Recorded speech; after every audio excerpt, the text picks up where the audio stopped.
मैं कुछ खा रहा हूँ। और क्या बोला?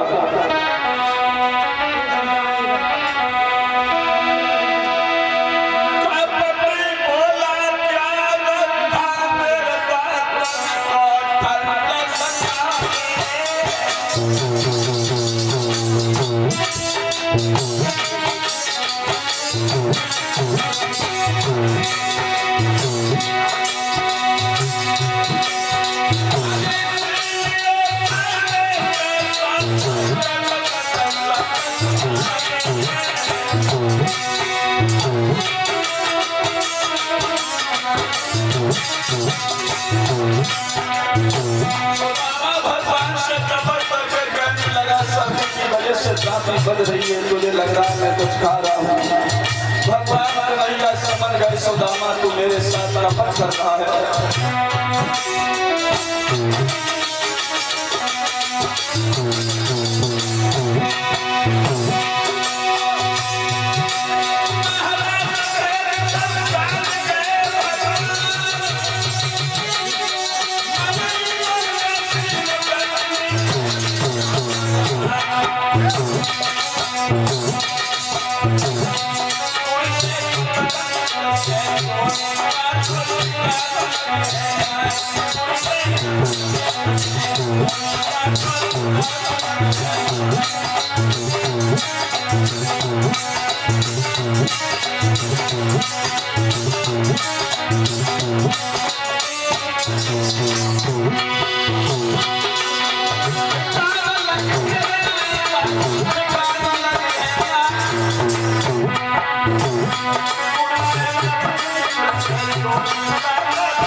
मन भगवान कन्हैया ने श्राप दे दिया।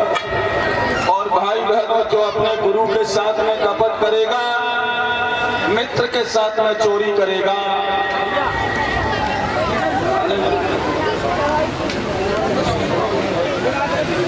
या तो वो कंगाल हो जाएगा या उससे कोई कुष्ठ रोग हो जाएगा।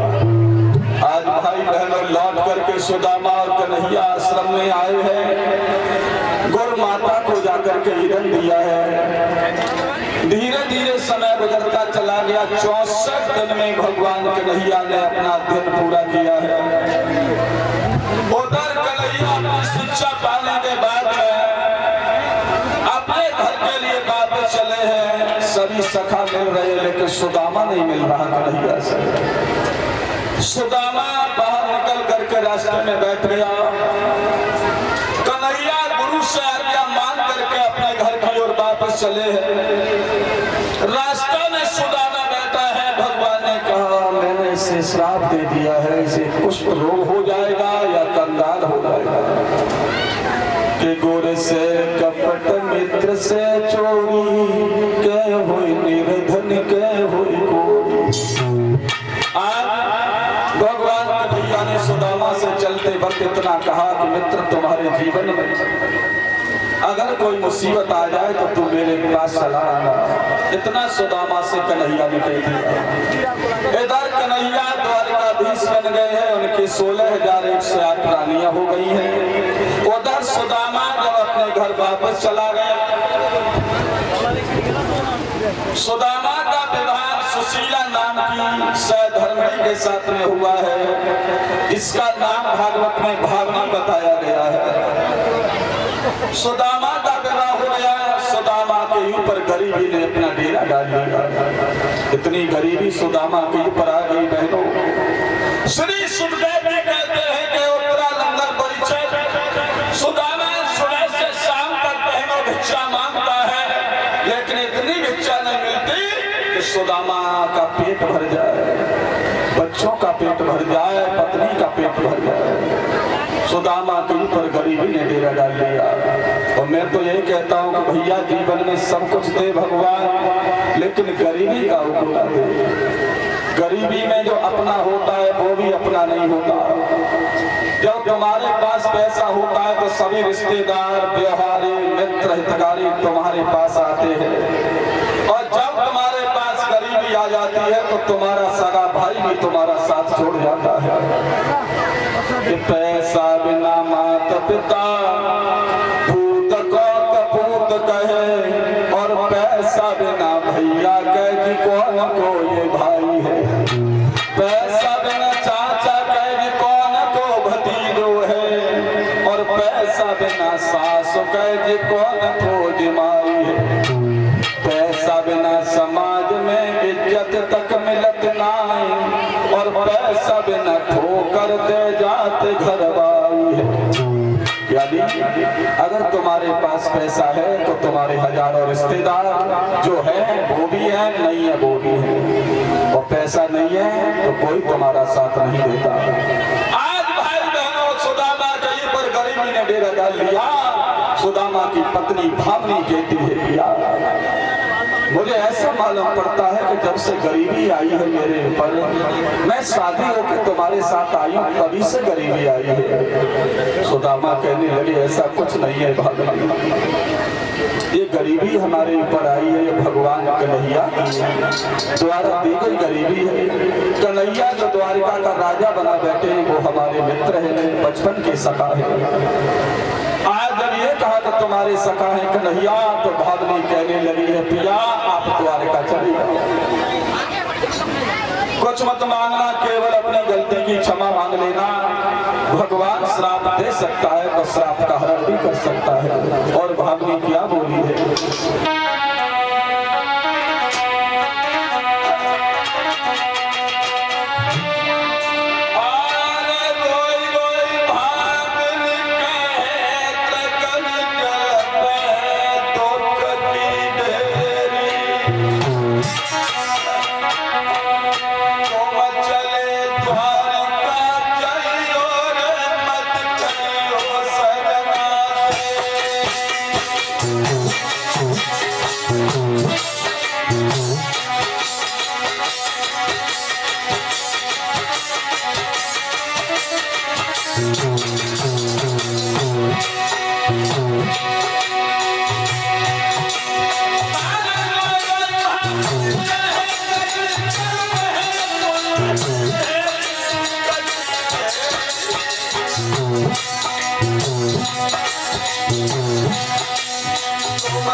चले जाओ साजन, आप भगवान कन्हैया के दर पर चले।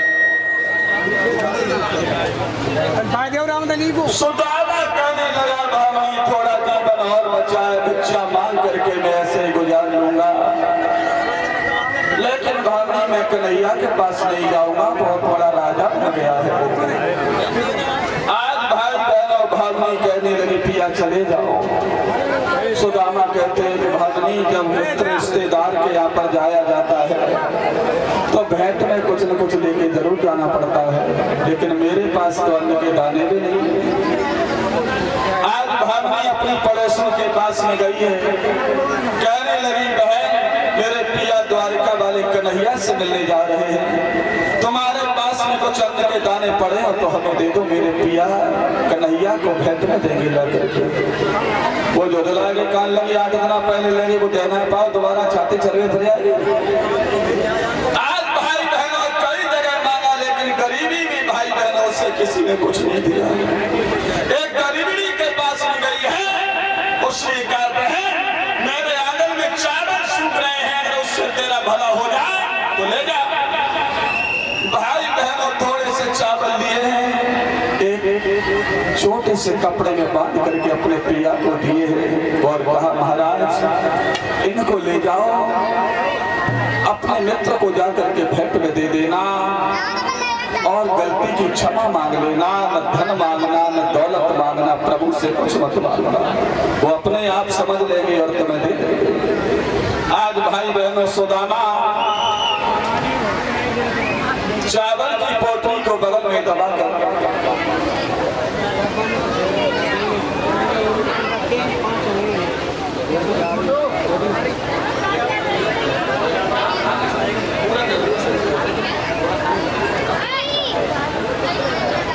कह दूंगा, परेशान मत हो। सत्येंद्र कुमार फौजी हमें 51 रुपए से सम्मानित कर रहे हैं और कह रहे हैं कि गाना होगा नीवरिया झोंका ले भैया, भी सुदामा चर्त हो जाने दो, उसके बाद हम कह देंगे। चिंता मत करो, हम कहने के लिए आए तो बैठे रहो। नीवरिया की बात कर रहे हो, पपीता आम कटहर सब झोंका ले जाएंगे और रात में ऐसा झोंका हो सब टेंट ही उड़ेगा। तो झोंका से थोड़े बचते रहो, झोंका अगर लग जाओ तो जलेबो ना है। आइए जहाँ प्रसंग चल रहा था, उधर सुदामा पोटली दबा करके फटे पुराने वस्त्र पहने हैं, गरीबी का मारा हुआ सुदामा द्वारिका जा रहा है। क्या दशा है सुदामा,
आज सुदामा चलते फिरते भटकते हुए द्वारिका के पास पहुंच जाते हैं,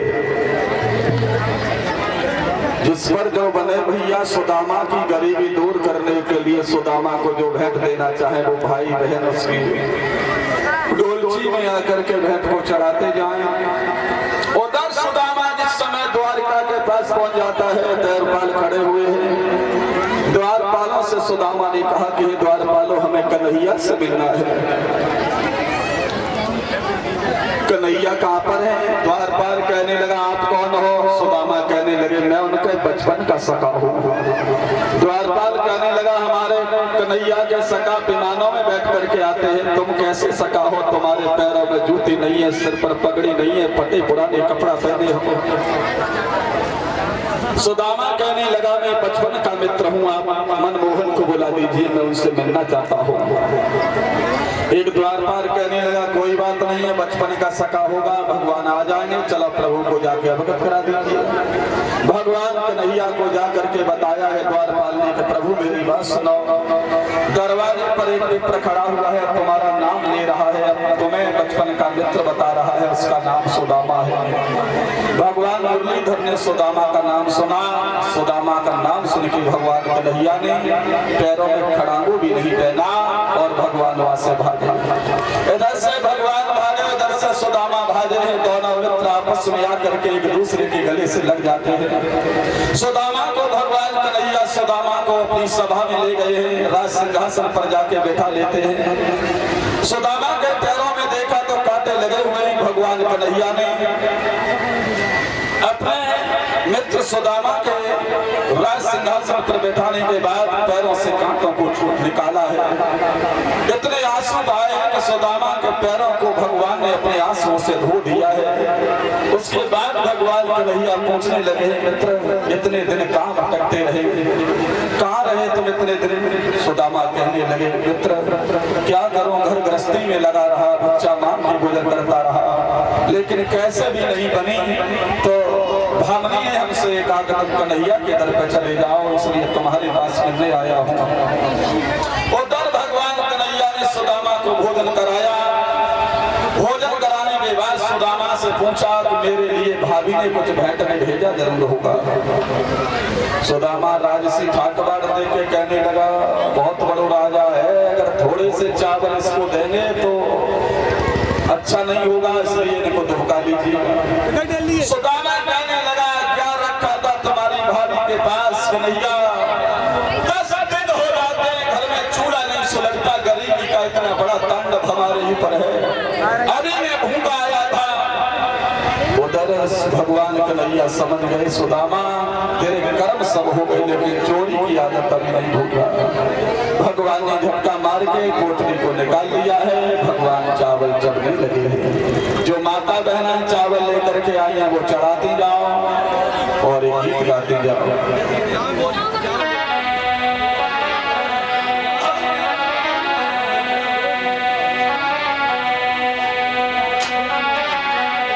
कोई माता बहन चावल फेंकेगी नहीं, नीचे कोई पत्थर रखवा देगा, उसमें चावलों को चढ़ाते जाओ। Shri Krishna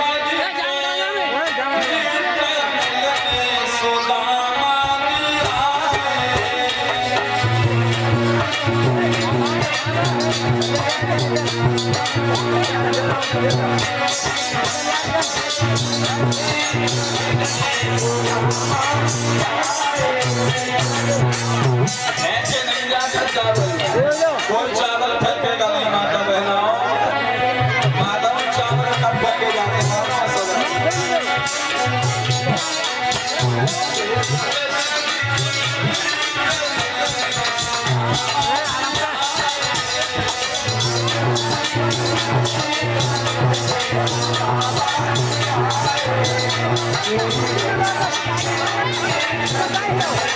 Thank you.